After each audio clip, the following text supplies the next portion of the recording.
Matplotlib Boolean plot rectangle fill. I would like to create a Boolean data plot with Matplotlib and Python.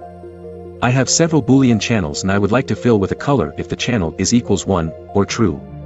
I have found this C# question which shows pretty much what I want in the bottom plot of this image. My current idea is to use multiple subplots with a shared x-axis and use fill_between to fill the times when my channel is equals 1. Before I press ahead with coding this, I wondered if there is already something in Matplotlib that would make this easier. I'd like to not have to worry about y values to control heights, but rather treat it more like a horizontal bar plot, except that my x-axis is time series and my bar has gaps in it.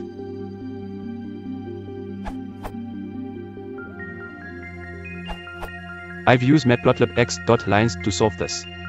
I also used the function to find the start and end idx of the true values in the array. I got this from another post on So, but I can't find it now.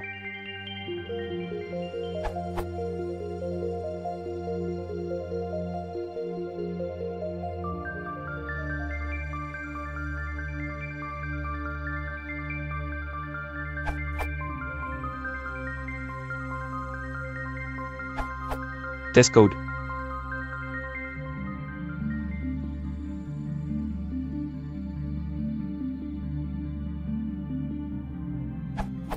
The output should look like this.